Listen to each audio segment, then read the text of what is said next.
This is Goaltending TV, ladies and gentlemen. Good afternoon, and welcome back to, your Monday edition of Edmonton Oilers discussion here on the channel, and secondarily to that, your pre-draft day special, in which Ken Holland has gone out there, said what's been more or less needed to be said, and now we get set for what will for sure be a next crazy couple of 4 days here in Oilers land. So, my friends, where does that leave us? That leaves us with some updates coming out of Ken Holland. Yes, we've talked about Nuge. Pretty much all these updates I've already talked to about some degree, so we don't need to worry about that. The big confirmation that I got today out of that press conference that Ken Holland held is, of course, confirming that a free agent goaltender and hopefully a free agent third-line centerman will be coming the Oilers' direction. Now, obviously, that was kind of the priority number one last year too, right? When we ended up with Riley Sheahan and Mike Smith. We did pretty all right with those two guys, all right? We finished second in the Pacific Division. But, you know what? As you and I both know, the Oilers can do better this year than Mike Smith and Riley Sheahan. And the reason they can do that is you're sitting at about probably $12 million in cap space. Yes, Cap Friendly says 8. Tyson, where do you get 12? Oscar Klefbom, every single time anybody opens their mouth about him and his shoulder, it seems to be worse and worse and worse. So I'm betting, and I'm going to bank on it now, that Oscar Klefbom will be on the LTIR all season long. So that is $12 million in cap space for the Oilers to play with. Earlier I had it up to 15. I guess all the COVID loans, they factored it wrong on Cap Friendly. So there you go. That factors it down to $12 million in cap space. Yes, got to re-sign Bear. Got to re-sign Ennis. Got to re-sign this guy. Got to re-sign that guy. End of the day, Benning, Athanasiou, it looks like they're not getting qualifying offers, but they will be getting deal offers from the Oilers, cheaper than their qualifying offers if they want to stay.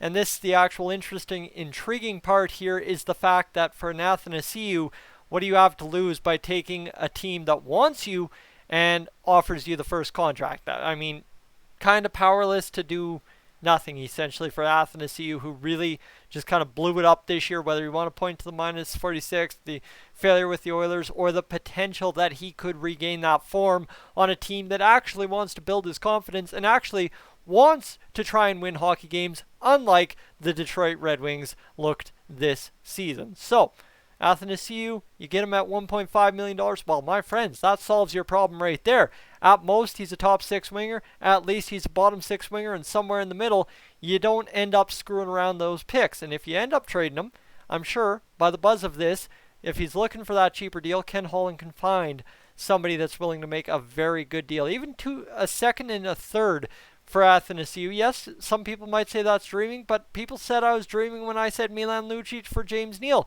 But here we are, a year and a bit removed from James Neal making his Edmonton Oilers debut on Hockey Night in Canada, alright? So, let's take it easy. Yeah.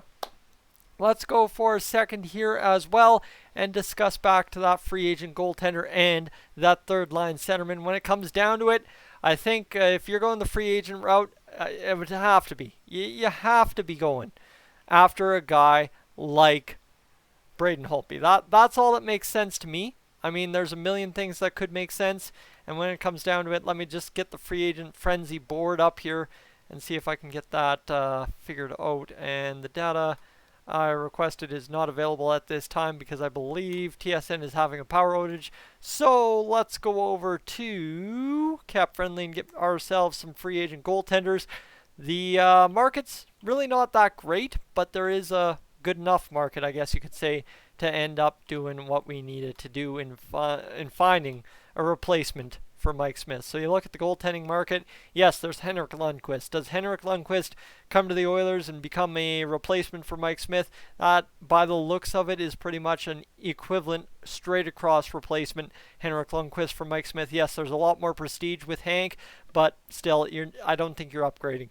Braden Holtby, you're obviously upgrading on Mike Smith and you're upgrading on Mikko Koskinen, but at what cost? And how do you factor in Mikko Koskinen into that move? Corey Crawford, I mean, I don't know what's going on there. Craig Anderson, that's about the same thing you'd be doing with Henrik Lundqvist. Same with Jimmy Howard. Matt Murray's an RFA. Scratch him off the list. Yes, today attention and yesterday attention has turned to signing Jacob Markstrom potentially.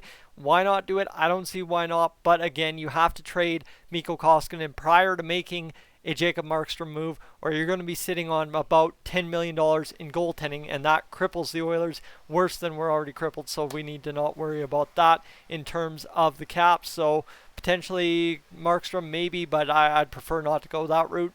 Thomas Greiss, however you pronounce it, probably the best option on the table next to Anton Hudobin.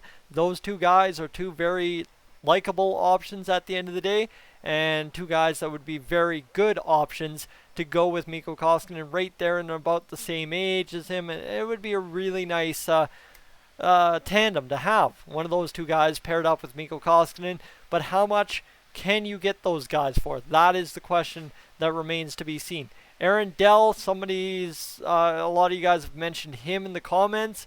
I really don't see Aaron Dell being a guy that I want on the Oilers. A 301 goals against average, 907 save percentage this past year. But again, if the Oilers play committed tight D, they made Mikko Koskinen a 917 save percentage goalie playing half a season, so why not? And then you've got Keith Kincaid, Linus Ullmark, and RFA. Like, it just really doesn't get that much better after that. Louis Domingue, but, right, why any of these guys over any of those top guys I mentioned? So that's where I'd really sit it, is kind of right there. That's who I'd be choosing. Those are the names to look for on Friday when the Oilers decide to sign a goaltender. Or maybe it'll be Saturday. Maybe I'll get away and I'll be able to do the video live. Who knows? You just don't know. And then when we get into the free agent center market, this is where it gets really tight and compact, because you got to look at what's available. Michael Granlund is out there. He had 30 points in 63 games this year. 5.75 million cap hit this past season. Can you get him for cheaper? Mikko Koivu for cheaper. Carl Soderberg for cheaper. Coder Eakin.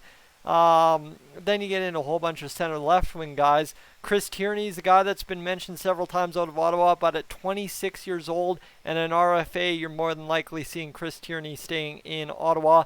And then you've got Radek Faksa out of Dallas, who's also an RFA. So anyone that looks really attractive here is not an option at all. In terms of points, really when it comes down to it, you go to the points per game. Let's go there, points per game. So you've got Ryan Strome. I know there's questions about him in New York, but again, I think he's looking for a payday after a 59-point campaign. You've got Anthony Cirelli. That's one that could be interesting. That's a trade option, not really free agency. And you look at all these RFAs. Tyler Ennis, listed as a center. He's a winger for us. And really get down to it, it's really a lot of RFAs in the market this year when it comes down to it. So you're not finding anyone that's really going to upgrade you per se over what we already have in terms of points scored. Do you take a flyer on Joe Thornton? I know Tim, you know him as the moderator on the live streams, was saying why not a Joe Thornton. I talked about why not Corey Perry, why not Joe Thornton when it gets down to it. Take a look at that and see what he can bring you at, what is he now? Joe Thornton, 41 years old next season. It wouldn't be a bad upgrade, and obviously at third line center, you'd be getting somebody that can really do the job. Well, he's done it for how many years, right? So that'd be something to keep in mind as well. But I don't know where you really see all of this going, because that's the hard part when it comes down to it for the Oilers, is you got to figure out kind of the perfect mix, the perfect salary, and the perfect everything. And I will tell you everything about 2020. There is nothing near perfect in 2020. So a lot has to go right here in the next 4 days for Ken Holland and the Edmonton Oilers. But Ken Holland has said in this interview as well that he is confident he can make the money work. He is confident he can get the job done. And if there's one guy in the NHL, when he's saying he's confident can do the job, I believe it to be Ken Holland. The guy did trade Milan Lucic and James Neal in that situation. If that is not enough to put blind trust into a guy, I don't know what is. Then again, what's the old term? Water carrying the Oilers GM. I get that. If I'm doing that again, I'm good. Whatever. You know what? Until proven otherwise, Ken Holland is the man to get the job done. And until we see it backfire tragically 2 years from now, I believe everything's going to be just dandy this offseason because you got a guy in the chair who knows everybody in the league, knows how to work a deal, and should be able to make the right deals for our Edmonton Oilers. Ladies and gentlemen, I'm Tyson. This is GOALIE TV. Thank you so much for tuning in to tonight's edition. Hopefully the Oilers make a trade tonight and we can just light it up in a video later on this evening. I doubt it, but I guess we'll find out. I'm going to head out for now. Supper's on the stove, and we will catch you a little bit later on. I am up on out of here.